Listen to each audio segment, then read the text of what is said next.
दादा आप बताएंगे थोड़ा सा, आप लोगों को नॉलेज होगी। हमारा जमाना में वो तोला ना डीएपी पड़ती थी।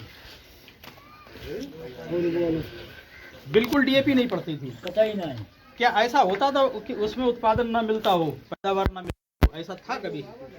शायद पैदावार हल्की होती, कम पैदावार होती थी, वो एक बात सही थी, लेकिन घास डीएपी यूरिया कतई नहीं पड़ती थी। हाँ डीएपी यूरिया बिल्कुल नहीं पड़ती थी, लेकिन फिर भी पैदावार मिलती थी। आज हम डीएपी और यूरिया का इस्तेमाल कर रहे हैं तो पैदावार ज्यादा मिल रही है।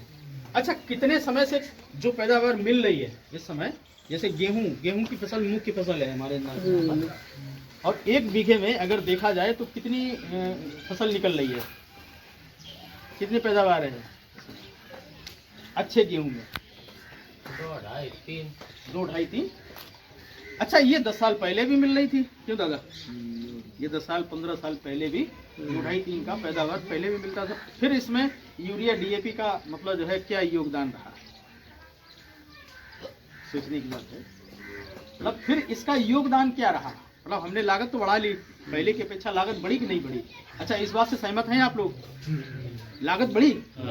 लागत की अपेक्षा पैदावार बढ़ी क्या? नहीं। एक काम और हुआ है, हम लोगों ने जब इन चीजों का इस्तेमाल किया तो भरपूर खरपतवार हुआ। फिर हम खरपतवार की दवाई डालना शुरू कर दिए, खर्चा बढ़ा। पहले हम गोबर की खाद डालते थे तो इतना खरपतवार नहीं होता था, इक्का दुक्का होता तो खुरपी डाल के उसको निकाल के बाहर कर देते थे और हमारी ईल्ड, हमारी फसल जो है बहुत बढ़िया होती थी। क्या हम ठीक कह रहे हैं?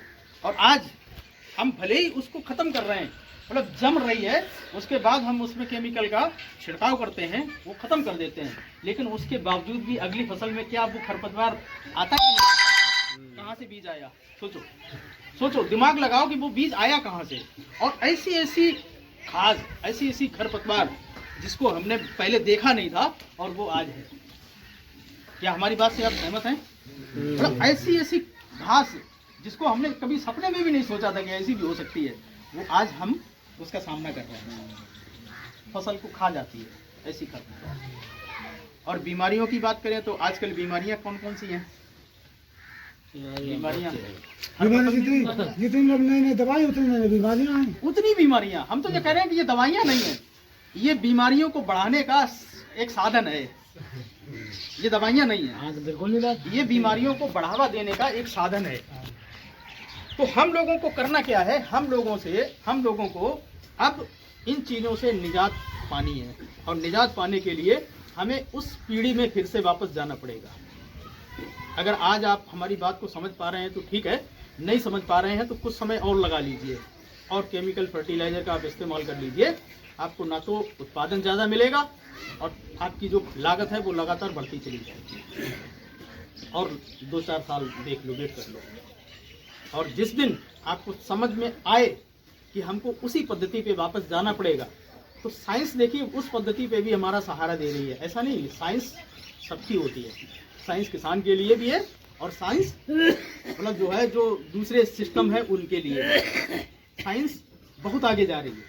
लेकिन वो साइंस आयुर्वेद में भी तो आगे जा रही है साहब। आप आओ ना, आप ऑर्गेनिक फर्टिलाइजर में आप आओ, वहाँ पर भी साइंस का साथ मिलेगा आपको।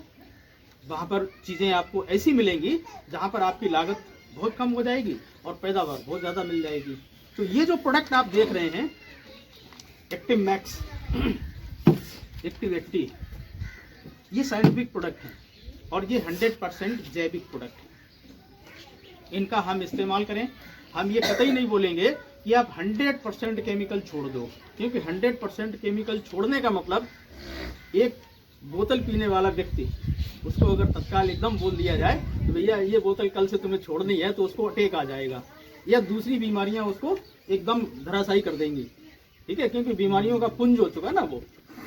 तो कहने का मतलब उसको एकदम ना बोलो, धीरे धीरे उससे कहो भैया इसको बाहर, इससे बाहर निकल के आना, इसको छोड़ना है। ठीक है, तो हम लोग सबसे पहले इन प्रोडक्टों का यूज़ करवाते हैं। केवल यूज़ करके देखिए, सबसे पहले हम करवाते नहीं, हम कहते हैं कि भैया आपके पास जितने भी किसान हैं उन 4 किसानों को 4 अलग अलग प्रकार की फसलों पे 10-10 विषय में यूज़ करके देखिए सबसे पहले। और वो 4 किसान आपको अगर सेटिस्फेक्शन वाला जवाब देते हैं कि भैया ये फसल अच्छी है, उनका भी मत मानो। आप जाइए उस फसल को गौर से देखिए, सारी चीज़ों का एनालाइज करिए, तब कहीं जा कर के आप इस प्रोडक्ट का सही से इस्तेमाल करें। ठीक है, कैसे इस्तेमाल होगा ये हम आपको अभी एक सिंबॉलिक डेमोस्ट्रेशन के माध्यम से हम आपको दिखाएंगे कि ये किस तरीके से ये काम करेंगे उत्पाद, कैसे हमारी लागत को कम करेंगे, कैसे हमारा पैदावार को बढ़ाएंगे। तो अभी हम सिंबॉलिक डेमो के माध्यम से हम दिखाना चाहेंगे। उसके बाद में जो गेहूं की फसल है, गेहूं की फसल में निरोगी रह कर के गेहूं की पैदावार कैसे बढ़ाई जाए और लागत को कैसे आधा किया जाए, उस पर हम बात करेंगे। अभी वीडियो स्टॉप।